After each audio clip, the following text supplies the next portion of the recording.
네, 여러분, 저희는 계속해서 리딩 지저스로 이 성경 통독을 진행하고 있습니다. 성경 통독 잘 하고 계십니까? 잘하고 계신 줄로 믿습니다. 저희가 한 달 정도 보충 기간을 가지고요.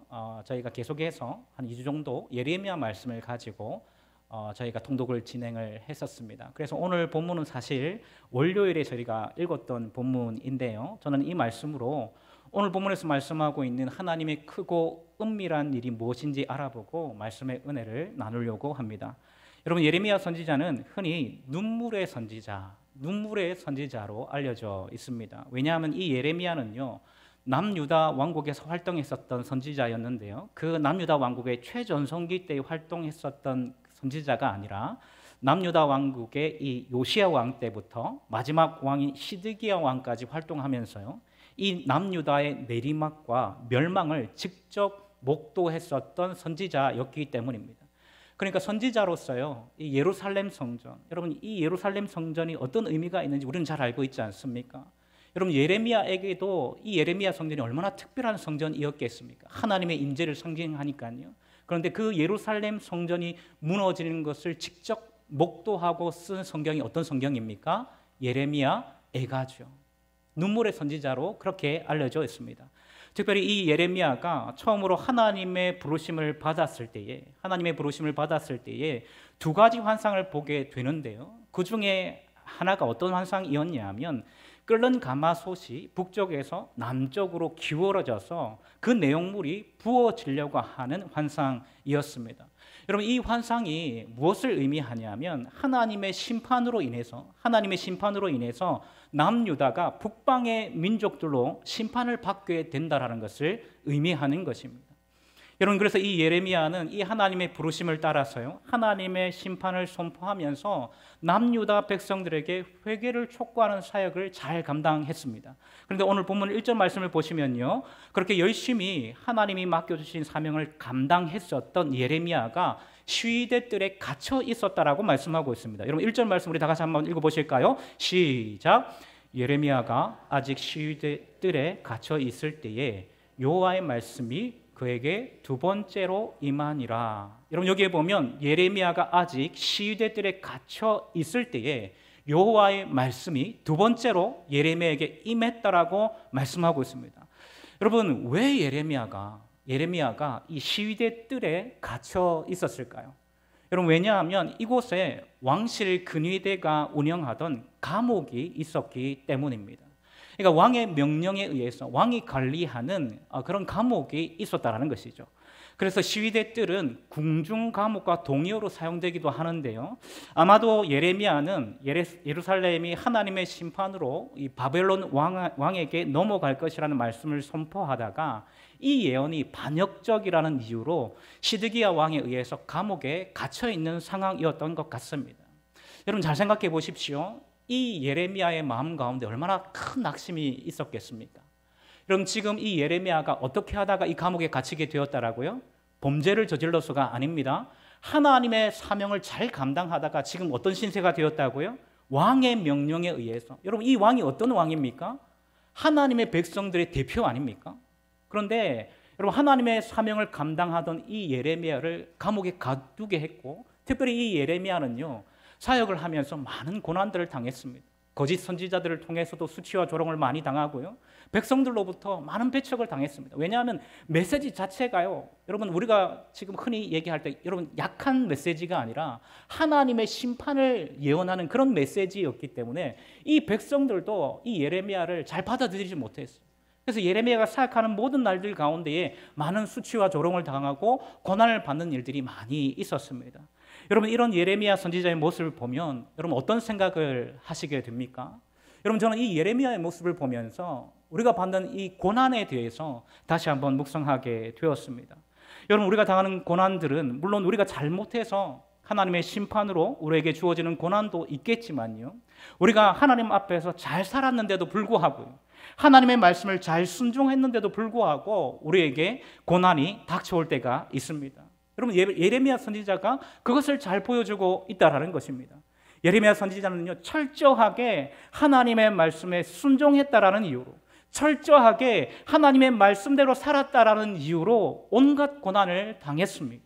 그러니까 여러분, 지금 이 시대에 이 말씀을 적용해 보면요, 우리가 열심히 예배드리고 기도하고 열심히 헌금하고 교회에서 봉사를 했는데도 불구하고 우리가 경영하는 회사가 잘 경영이 안 되고요, 또 가정에 우환이 생기고요, 또 내 건강에 문제가 생기고 때로는 심각한 질병과 암이 찾아오는 고난을 겪을 수 있다라는 것입니다. 여러분, 그때에 우리는 어떻게 합니까? 그런 고난을 만났을 때에 우리는 어떻게 하죠? 사실 우리는 그때에 하나님을 의심할 때가 많습니다. 그렇지 않나요? 저만 그렇습니까? 여러분, 하나님을 참 의심할 때가 많은 것 같습니다. 하나님, 살아계신 것이 맞습니까? 하나님, 내가 왜 이 고난을 당해야만 하나요? 왜 저입니까? 여러분, 그렇게 하면서 하나님을 의심할 때가 참 많은 것 같습니다. 그런데 여러분, 그 고난 속에서 진짜 우리에게 필요한 것은요, 의심하는 것이 아니라 믿음이라는 것을 기억하시기를 바랍니다. 꼭 기억하십시오. 그 고난 속에서도 우리 하나님은 여전히 우리를 위해서 일하고 계신다라는 이 믿음이 우리에게 필요한 줄로 믿으시기를 바랍니다. 그리고 우리 하나님이 행하시는 모든 일이 선한 일이라는 것과 또 우리 하나님은 항상 우리에게 좋은 것을 주시는 분이라는 것을 믿는 이 믿음이 우리에게 필요한 줄로 여러분 믿으시기를 바랍니다. 그러면 우리 하나님 그 고난 속에서도 하나님의 일하심을 나타내실 줄로 믿습니다. 여러분, 지금까지 우리가 이 진리를 경험하지 않았습니까? 여러분, 저도 여러분 고난 가운데 살았던 사람이에요. 여러분, 제가 늘 말씀드리지만 저희 또래에 여러분, 고난하면 고난의 아이콘이라고 불려질 정도로 여러분 그렇게 많은 고난을 당했습니다. 여러분, 그런데 여러분 이 진리가 항상 제 삶 가운데 있더라고요. 그 고난 가운데서도 하나님의 인도하심이 있는 거예요. 하나님의 다스리심이 있는 거예요. 여러분, 그러니까 그 고난 가운데에 반드시요 하나님의 뜻이 이루어지는 것을 경험하는 것을 저는 많이 경험하면서 그렇게 살아왔었습니다. 여러분, 저와 여러분들이 이런 삶을 살아오신 줄로 믿습니다. 여러분, 앞으로도 이런 은혜를 경험하면서 살아가실 수 있기를 주님의 이름으로 축복합니다. 여러분, 우리 고난 가운데 하나님의 일하심이 있다는 겁니다. 그 일하심을 통해서 하나님의 뜻이 우리의 삶 가운데 이루어지는 줄로 여러분 믿으시기를 바랍니다. 여러분, 오늘 본문에도 보면 그렇게 예레미야가 시위대들에 갇혀서 고난을 겪고 있었을 때에 하나님의 말씀이 임했다라고 말씀하고 있습니다. 하나님의 무엇이 임했다고요? 말씀이 임했다라고 말씀하고 있습니다. 무슨 뜻이냐면요, 예레미야가 고난 중에 있는 그 순간에도 하나님이 일하셨다라는 것입니다. 여러분, 그것을 보여주는 것입니다. 여러분, 이때에 하나님이 예레미야에게 주신 말씀이 무엇입니까? 2절에서 3절 말씀입니다. 우리 이 말씀 다 같이 한번 읽어봅니다. 시작. 이를 행하시는 여호와, 그것을 만들며 성취하시는 여호와, 그의 이름을 여호와라 하는 이가 이와 같이 이르시도다. 너는 내게 부르짖으라. 내가 내게 응답하겠고 내가 알지 못하는 크고 은밀한 일을 내게 보이리라. 아멘. 여러분, 우리가 잘 알고 있는 굉장히 유명한 말씀 아닙니까? 여기에 보면 하나님이 예레미야에게 너는 내게 부르짖으라고 말씀하시면서요, 그때 내가 너에게 응답하겠고 네가 알지 못하는 크고 은밀한 일을 너에게 보이겠다라고 말씀하십니다. 여러분, 여기서 말씀하고 있는 크고 은밀한 일이 바로 하나님이 지금도 일하고 계신다라는 것을 잘 보여주는 증거가 되는 것입니다. 그런데 이 크고 은밀한 일은 무엇을 말하는 것일까요? 여러분, 크게 두 가지인데요. 여러분, 첫 번째는 뭐냐면요, 예루살렘의 멸망입니다. 여러분, 하나님의 크고 은밀한 일 첫 번째가 뭐라고요? 예루살렘의 멸망입니다. 그러니까 남유다의 멸망이라고 볼 수 있겠습니다. 여러분, 4절과 5절 말씀 다 같이 한번 읽어보겠습니다. 시작. 이스라엘의 하나님 여호와께서 말씀하시니라.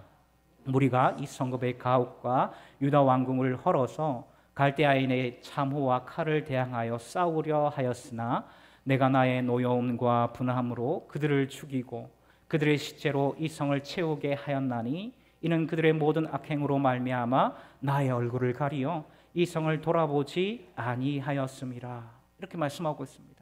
여러분, 지금 예레미야가 이 말씀을 받았을 때는 어떤 때였냐면요, 아직 이 예루살렘이 멸망하기 전이었습니다.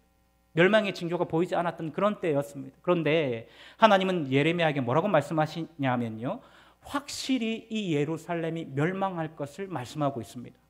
그리고 누구에 의해서 이 예루살렘이 멸망할 것인지도 언급하고 있는데요, 여기에 보면 갈대아인이라는 표현 보이십니까?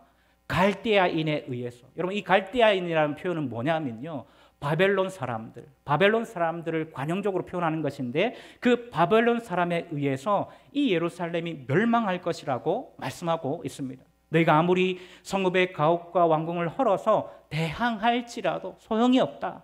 예루살렘은 반드시 멸망하게 될 것이다 라는 것을 이 예레미야에게 지금 말씀하고 있다는 것입니다. 여러분 이 예언, 하나님의 이 예언이 나중에 어떻게 됩니까? 하나님의 이 예언이 그대로 성취가 됩니다. 언제 이 예언이 성취가 되죠? 기원전 586년에 이 바벨론에 의해서 예루살렘 성전이 무너지고요, 예루살렘 성과 성벽이 무너지고 완전히 멸망을 당하게 되면서, 남유다가 멸망을 당하게 되면서 여러분 이 하나님의 말씀이 그대로 성취가 됩니다. 여러분 언뜻 보면 바벨론에 의해서 예루살렘이 멸망하는 이 사건이 세계사의 큰 흐름 속에서 보면요, 약육강식의 법칙에 의해서 강대국인 이 바벨론으로 인해서 이 약소국인 이 남유다가 멸망하는 것처럼 보여요. 여러분 그렇지 않나요? 언뜻 보면 그냥 약육강식의 법칙에 의해서 강대국인 이 바벨론이 이 약소국인 이 남유다를 멸망시킨 것처럼 그렇게 보입니다. 그런데 하나님 이 말씀을 통해서 예루살렘의 멸망이 그런 약육강식의 법칙에 의해서 일어난 일이 아니라는 것을 우리에게 분명하게 보여주고 있습니다. 하나님의 심판에 의해서 예루살렘이 멸망하게 되었고 남유다가 망하게 되었다라는 것을 우리에게 보여주고 있다라는 것입니다. 여러분 그래서 5절 말씀해 보면요, 중요한 표현이 나오는데요, 5절 말씀해 보면 나의 얼굴을 가리어. 여러분 이 표현 보이십니까? 나의 얼굴을 가리어라는 표현이 나옵니다. 여러분 이게 무엇을 의미하냐면요, 여러분 하나님의 얼굴은 무엇을 상징하냐면 하나님의 인자와 자비를 상징하는 거예요. 그런데 하나님께서 그 얼굴을 가리셨대요. 무슨 뜻이죠? 이 유다의 죄악으로 말미암아서 하나님께서 인자와 자비를 나타내지 아니하시고 무자비하게 철저하게 이 예루살렘을 심판하실 것이라고 말씀하고 있다라는 것입니다. 그것도 바벨론이라는 나라를 통해서요. 여러분 이 바벨론이라는 나라는 이방 나라 아니겠습니까?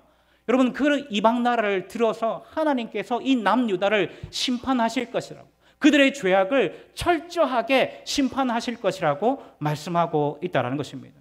사랑하는 여러분, 이것을 통해서 무엇을 알 수 있습니까? 여러분 결국 역사의 주관자는 여러분 이 세상의 강대국이 아니라는 것입니다. 여러분 역사의 주관자는 이 세상의 통치자들이 아니라는 것입니다. 여러분 역사의 주관자는 하나님이신 줄로 믿으시기를 바랍니다. 여러분 하나님은 사람들을 통해서요, 또 나라와 민족들을 통해서 하나님의 일하심과 하나님의 섭리를 드러내시는 줄로 여러분 믿으시기를 바랍니다. 여러분 그러니까 겉으로 보면요, 그것이 어떤 세상의 법칙으로 일어난 일들인 것처럼 보이지만 그 뒤에 하나님의 인도하심과 하나님의 섭리하심이 있다라는 것입니다. 여러분 어떻게 보면 우리 인생도 마찬가지죠. 우리 인생도 마찬가지입니다. 여러분 우리의 인생을 하나님이 다스리고 계신다라고 분명하게 성경은 말씀하고 있죠.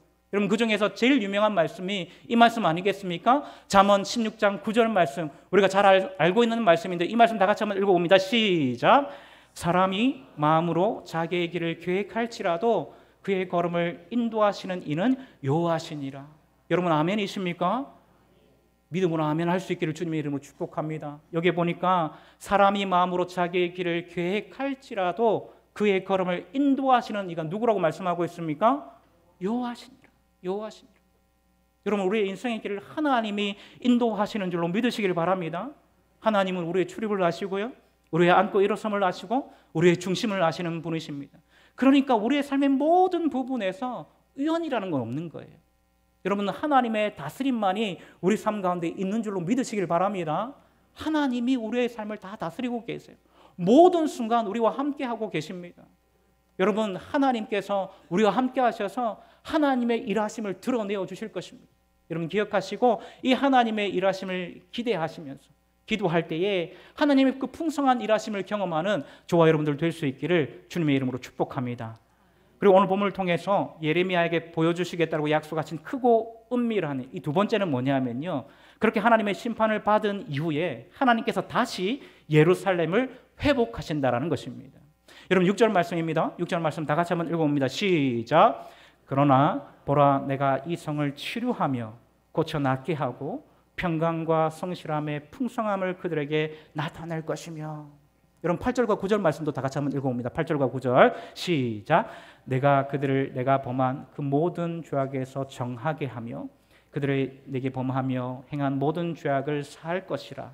이 성읍이 세계 열방 앞에서 내게 기쁜 이름이 될 것이며 찬송과 영광이 될 것이요 그들은 나의 이 백성에게 베푼 모든 복을 들을 것이요 나의 이 성읍에 베푼 모든 복과 모든 평강을 인하여 두려워하며 떨리라. 여러분 이렇게 말씀하고 있죠. 여러분 이게 무슨 말씀이냐면 여러분 하나님께서 심판하셔서 멸망한 이 예루살렘을 다시 회복시키실 것이라는 그 약속의 말씀입니다. 여러분 어떤 분들에게는 이 말씀이 이해가 안 될 수도 있어요. 이해가 안 될 수도 있습니다. 방금 전에 예루살렘을 멸망시키신다고 했다가요. 심판하신다고 했다가 그러니까 1절에서 5절까지 그 말씀을 하고 있는 거지 않습니까? 금방 그 뒤에 말씀해 보니까 예루살렘의 회복을 약속하시는 것을 보고 하나님을 변덕스러운 하나님으로 생각할 수 있습니다. 그런데 여러분 여기에서 우리가 무엇을 알아야 되냐면요. 하나님의 진짜 성품, 하나님의 마음, 본심, 여러분 이것을 알아야 합니다. 여러분 사실 우리 하나님은 죄를 싫어하시는 분이십니다. 그렇기 때문에 철저하게 죄를 심판하시는 분이시기는 하시지만요. 심판 자체를 좋아하시는 분은 아니십니다. 여러분 이것을 어디서 잘 알 수 있냐면요. 예레미야 29장 11절 말씀에서 잘 알 수 있습니다. 예레미야 29장 11절 말씀 제가 읽어드립니다. 너희를 향한 나의 생각을 내가 아나니 평안이요 재앙이 아니니라. 너희에게 미래와 희망을 주는 것이니라. 이렇게 말씀하고 있죠. 여러분 이것이 하나님의 본심이에요. 하나님의 마음입니다. 너희를 향한 나의 생각을 내가 아나니 평안이요 무엇이 아니라고요? 재앙이 아니니라. 심판이 아니라 너희에게 미래와 희망을 주는 것이니라라고 말씀하고 있죠. 여러분 이게 하나님의 마음이라는 것입니다. 하나님의 본심이라는 거예요. 그런데 그렇게 하나님이 하나님의 백성들에게 평안을 주시고 싶으시지만 더 이상 하나님이 죄악을 용납하실 수 없을 정도로 유다의 죄가 가득 찼기 때문에 하나님이 어쩔 수 없이 남유다를 심판하시지만 이게 하나님의 본심이 아니라는 것을 이 말씀을 통해서 우리는 알 수 있다는 것입니다. 그러니까 그때에도 하나님의 심판의 때에도 하나님 뭘 약속하고 있는 거예요? 하나님의 국률, 예루살렘을 다시 회복시키신다라는 이 말씀을, 이 약속을 지금 하고 있는 것입니다. 여러분 12절에서 13절 말씀 다 같이 한번 읽어볼까요? 12절에서 13절 말씀 시작. 만군의 여호와께서 이와 같이 말씀하시니라. 황폐하여 사람도 없고 짐승도 없던 이곳과 그 모든 성읍에 다시 목자가 살 곳이 있으리니 그의 양떼를 눕게 할 것이라. 산지 성읍들과 평지 성읍들과 네겝의 성읍들과 베냐민 땅과 예루살렘 사면과 유다 성읍들에서 양떼가 다시 계수하는 자의 손 아래로 지나리라. 여호와께서 말씀하시니라. 여러분 이게 어떤 말씀이라고요? 다시 예루살렘을 회복시킨다라는 말씀입니다. 그런데 이 말씀이 하나님의 심판을 선언한 직후에 선포되고 있는 거예요. 하나님의 마음을 우리에게 잘 보여주고 있다라는 것입니다. 사랑하는 여러분, 이 사실을 잘 기억하시길 바랍니다. 우리 하나님은 이런 하나님이십니다. 인자와 자비의 하나님이신 줄로 믿으시기를 바랍니다. 우리 하나님은 우리에게 하나님의 심판과 재앙을 내리시기를 즐기시는 분이 아니시고요. 우리가 하나님 안에서 평안을 누리시기를 원하시는 분이십니다. 그래서 하나님의 심판을 약속하신 바로 그 다음에 다시 예루살렘이 회복될 것을 약속하고 있는 것입니다. 여러분 이게 하나님의 크고 은밀한 일입니다. 하나님은 지금도 이렇게 하나님 안에서 우리가 평안을 누리며 살아갈 수 있도록 지금도 우리를 위해서 일하고 계시는 분이신 줄로 믿으시길 바랍니다. 물론 때로는요 하나님 심판을 사용하실 때가 있어요. 그런데 그 뒤에 바로 뭘 약속하세요? 하나님의 회복, 하나님의 구원을 약속하고 있다라는 것입니다. 여러분 우리가 바라봐야 될 것은 무엇입니까? 이 하나님의 구원, 이 하나님의 본심, 이 하나님의 마음인 줄로 믿으시기를 바랍니다. 여러분 그래서 하나님의 안에 거하시면서 하나님이 주신 그 평안을 받아 누리시는 저와 여러분들 될 수 있기를 주님의 이름으로 축복합니다. 여러분 말씀을 정리합니다. 그런데 여러분 우리가 우리 하나님을 자꾸 심판의 하나님으로 만들고 있지는 않습니까? 여러분 이 질문을 던지고 저는 오늘 말씀을 마무리하려고 합니다. 여러분 하나님을 심판의 하나님으로 만드는 것만큼 불행한 신앙생활이 없는 것입니다. 여러분 안타까운 신앙생활이에요. 여러분 그렇게 살아가서는 안 되는 것입니다. 하나님의 마음을 모르고 하나님을 자꾸 심판하시도록 만든다고 한다면 여러분 그것만큼 하나님이 싫어하시는 일이 없다라는 것입니다. 여러분 제발 부탁합니다. 하나님께 회초리를 들게 하지 마십시오. 여러분 우리 하나님을 회초리만 드는 하나님으로 만들지 마십시오. 여러분 저도 아이들 키우고 있지 않습니까? 아이들 훈육할 때요. 아이들 훈육할 때 간혹 가다가 회초리를 들어야 될 때가 있습니다. 물론 횟수가 손가락에 꼽을 정도로 적은데요. 말로 훈육을 하다가 도저히 안 될 때에, 도저히 말로는 해결되지 않을 때에 간혹 가다가 회초리를 들어야 될 때가 있습니다. 여러분 그런데 그때에 아버지인 제 마음이 어떨까요? 우리 성도님들도 다 느껴보셨을 거라고 생각합니다. 그 회초리 들 때에 여러분 제 마음이 더 아프죠. 제 마음이 너무 아픕니다. 그런데 여러분 우리가 그렇게 살고 있지는 않는지를 한번 생각해 보십시오. 하나님 앞에 우리가 그렇게 살고 있지는 않습니까? 하나님 앞에 자꾸 회초리를 들게 하면서 그렇게 살고 있지는 않습니까? 하나님이 원하시는 건 그게 아니거든요.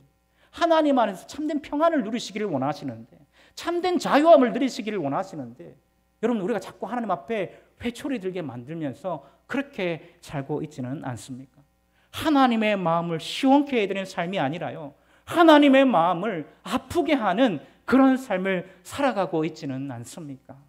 사랑하는 여러분, 저는 저와 여러분이 예레미야 29장 11절에서 잘 말씀하고 있는 하나님의 이 마음, 너희를 향한 나의 생각을 내가 아나니 평안이요 재앙이 아니니라, 너희에게 미래와 희망을 주는 것이니라는 이 마음처럼 하나님의 진노와 재앙이 아니라 하나님의 평안 가운데 살아가시는 저와 여러분들 될 수 있기를 주님의 이름으로 축복합니다.